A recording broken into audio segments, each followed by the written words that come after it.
वो साड़ी खत्म नहीं हो रही है, थक जाता है। अब इसके बाद भीम वहां पर बड़े क्रोधित होते हैं। भीम कहते हैं कि आज मैं प्रतिज्ञा लेता हूं कि ये दुर्योधन, इसकी छाती फाड़ करके इसका लोहू पीऊंगा मैं। और ये दुशासन, इसने द्रौपदी के वस्त्रों को हाथ लगाने की हिम्मत की, इसके दोनों हाथ उखाड़ कर फेंक दूंगा। लेकिन ये प्रतिज्ञा बाद में, पहले उनको वनवास होता है, पांडवों को वनवास भेजा जाता है। वनवास के बाद वापस अपने राज्य आते हैं, अपना राज्य मांगते हैं। दुर्योधन ने कहा युद्ध करो और ले जाओ। पांडव कहते हैं अरे तुमने वचन दिया था कि तुम वनवास के बाद हमें हमारा राज्य वापस कर दोगे। बोले मुझे कुछ याद नहीं। इसीलिए कहा जाता है ना कि लिखित रूप में हर चीज करनी चाहिए। सब पहले से शुरुआत हुई है। तो दुर्योधन ने कहा यह लिखित रूप में कुछ नहीं है, मुझे कुछ नहीं पता, मैंने कब कहा ऐसा, मुझे कुछ याद नहीं, युद्ध करो ले जाओ। ठीक है। वो दौड़े दौड़े भगवान के पास जाते हैं। वो तो अपनी बात से मुकर रहा है। तब भगवान शांति दूत बन करके आते हैं। यहां शकुनी मामा दुर्योधन से कहते हैं कुछ भी करो, तुम क्या करोगे मुझे नहीं पता, पर कुछ भी करो कृष्ण को अपनी तरफ कर लो। वो तुम्हारी तरफ हो गया ना तो तुम्हें इस पूरी दुनिया में कोई नहीं हरा सकता, कोई नहीं हरा सकता। तुम उसको अपनी तरफ करो, बस मनाओ, रिझाओ, लालच दो, क्या करो मुझे नहीं पता, उसको अपनी तरफ करो। दुर्योधन पता करते हैं कि भगवान को क्या पसंद है। तो पता किया कि उनको 56 भोग पसंद है। दुर्योधन ने 56 भोग बनवाए। भगवान जाते हैं। उसने कहा चलिए भोजन करते हैं। भगवान ने कहा पहले जिस काम के लिए आए थे वो काम करूंगा। भगवान कहते हैं तुमने वचन दिया था कि तुम वनवास के बाद उनको उनका राज्य वापस दे दोगे, क्यों ये युद्ध की बात छेड़ रहे हो। उसने कहा मुझे कुछ याद नहीं है। भगवान कहते हैं देखो युद्ध होगा, बहुत रक्तपात होगा, कितने बेगुनाह मारे जाएंगे, तुम राज्य वापस देना नहीं चाहते ना, 5 पांडव हैं, 5 गांव दे दो, वो उसमें ही खुश हैं। दुर्योधन ने कहा मैं युद्ध के बिना सुई भर भी भूमि नहीं दूंगा, सुई की नोक भर भी भूमि नहीं दूंगा। अरे आप छोड़िए इन बातों को, मैंने आपको 56 भोग बनवाए हैं, आइए भोजन करते हैं। भगवान कहते हैं भोजन किसी के यहां 2 शर्तों पर करना। कौन सी शर्त? या तो जो भोजन बना रहा है उसके मन में बहुत प्रेम हो, जो सच्ची चाहता है कि आप उसके यहां भोजन करें, तो भूख भी नहीं लगी हो लेकिन भोजन कर लो। और दूसरी शर्त, आपको बड़ी जोर की भूख लगी है, जहां मिल जाए वहां कर लो। भगवान कहते हैं दोनों ही शर्त नहीं है, ना तो मुझे इतनी तेज की भूख लगी है, ना तुम्हारी आंखों में मुझे बिल्कुल भी प्रेम नजर आता है। अरे मैं तो विदुर जी के यहां भोजन करूंगा। अब ये भगवान की मन की बात है, पर वहां पर विदुर जी विदुरानी घर पर बैठे हैं। विदुरानी कहती है अरे सुना है कृष्ण आया है, वो घर आ जाता। विदुर जी कहते हैं वो राजा है, राजा से मिलने आया है, दासी के घर क्यों आएगा, दासी पुत्र के यहां क्यों आएगा वो। अरे कोशिश तो करो, पहले से ही मन में ऐसी बातें बिठा लोगे तो कोई क्यों आएगा, जाकर बात तो कर करके आओ। तो विदुर जी को भेजती हैं उनकी पत्नी और कहा अच्छा सुनो, अगर वो आए तो बाहर से कुछ खाने को लेकर के आना, घर में कुछ नहीं है। उन्होंने कहा ठीक है। अब यहाँ विदुर जी राजमहल को जाते हैं। इधर विदुर जी का जाना हुआ और विदुर जी के घर पर भगवान का आना हुआ।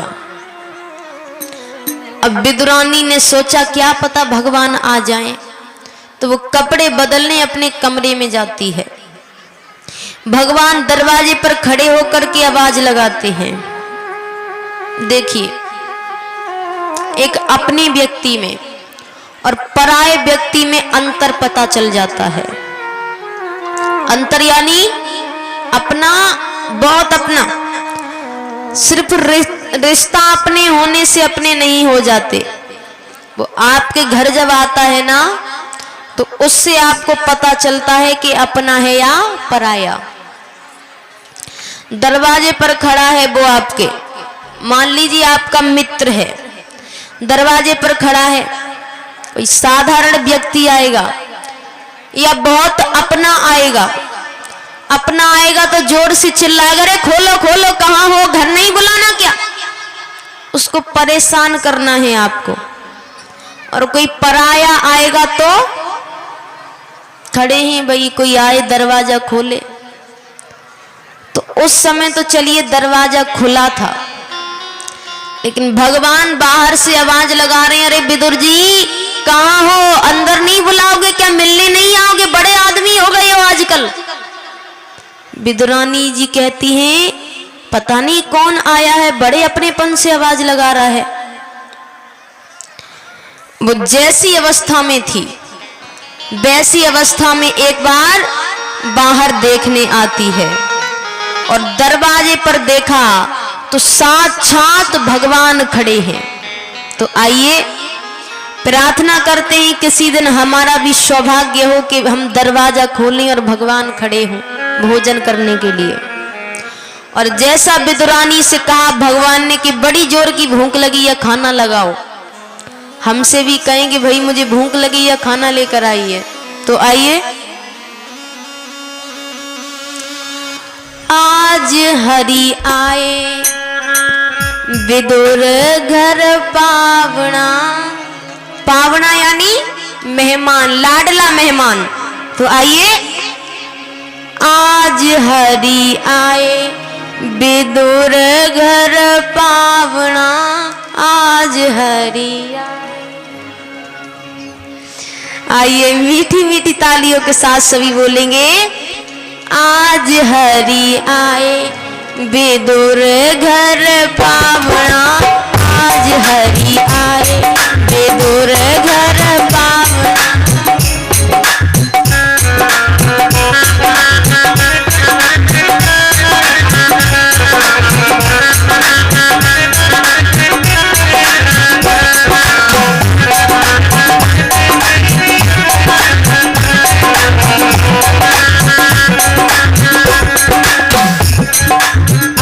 हरि आए विदुर घर पावना, आज हरि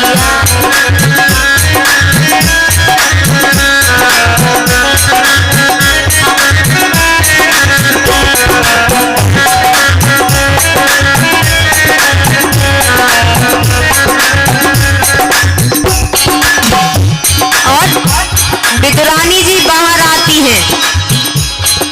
विदुर नहीं घर में विदुरानी, विदुर नहीं घर में विदुरानी, आवत देखे सारंगवानी, खुली देह नहीं आवे चिंता, खुली देह नहीं आवे चिंता, भोजन कहाँ जिवावना, आज हरि आए विदुर घर पावना, आज हरि आए। आइए दो हाथ बजाइए ताली।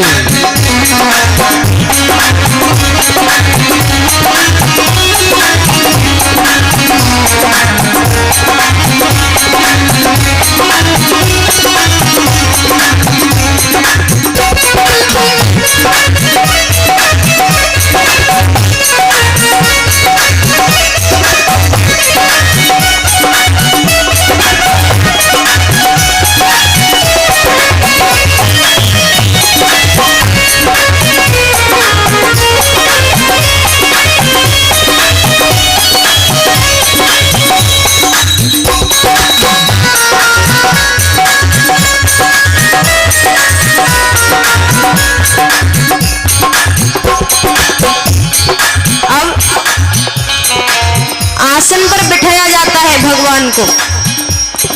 भगवान ने कहा मुझे बड़ी जोर की भूख लगी है, कुछ खाने को लेकर आइए। वो चौके में जाती है, कुछ नहीं है घर में खाने को। उसने कहा ही था पति से कुछ खाने को लेकर के आना। कुछ केले पड़े थे, वो ही लेकर आती है और भगवान को अपने हाथ से खिला रही है। अब सभी हम ये फल खाते हैं तो असल जो गिरी होती है, छिलका हटा करके वो गिरी खाते हैं। वो भगवान को देखते हुए खिला रही है। भगवान को देखते हुए आप एक ही काम कर सकते हैं, या तो उनको देख सकते हैं या काम कर सकते हैं। तो वो क्या कर रही है? जो गिरी खिलाना चाहिए वो तो गिरा रही है और छिलके खिला रही है। केला बहुत प्रेम से लाई, केला बहुत प्रेम से लाई, गिरी गिरी सब देत गिराई, गिरी गिरी सब देत गिराई। छिलका देत श्याम मुख माही, छिलका देत श्याम मुख माही, लागे परम सुहावना, आज हरि आए बेदुर घर पावना, आज हरि आए।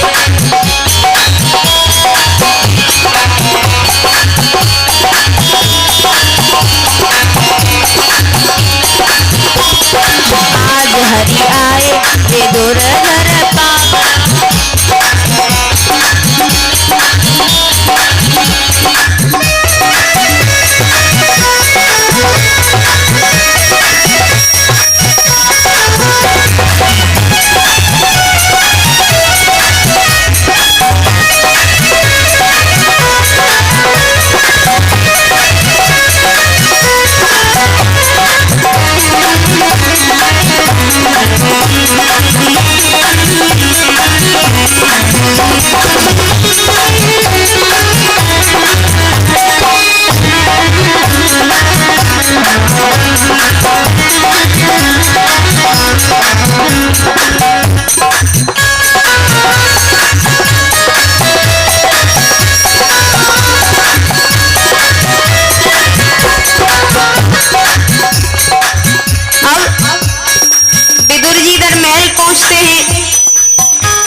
तो सब कहे तुम यहाँ क्या कर रहे हो?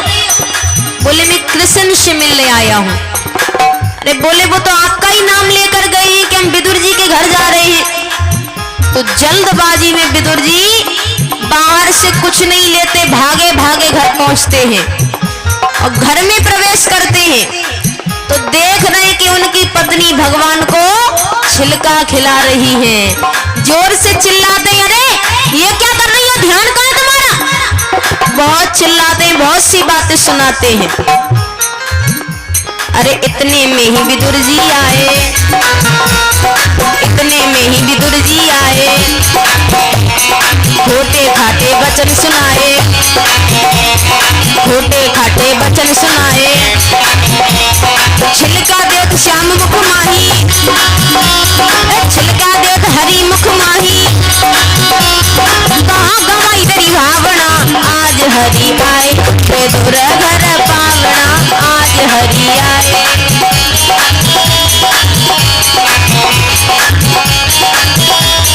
आज हरि आए बेदुर घर पावना, आज हरि।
रहे हैं।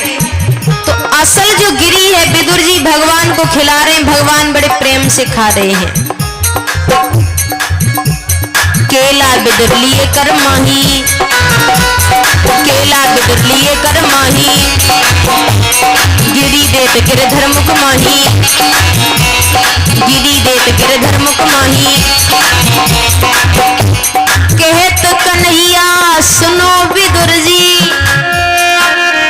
कहत कन्हैया सुनो विदुर जी, वो स्वाद नहीं आवना, आज हरि आए विदुर घर पावना, आज हरि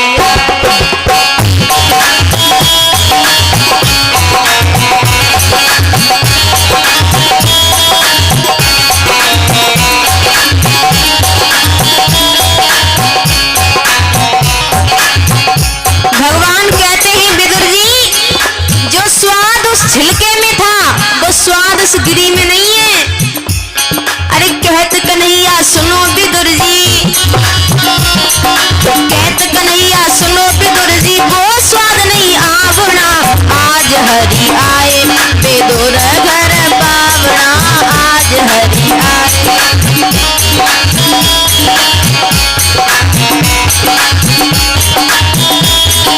आज हरि आए विदुर घर पावना, आज हरि आए। और ये उठाकर पूरा पूरा हाथ तालियां जोरदार, आज हरि आए विदुर घर पावना, आज हरि आए विदुर घर पावना, आज हरि आए विदुर घर पावना, आज हरि आए विदुर घर पावना, आज हरि आए। तो महाराज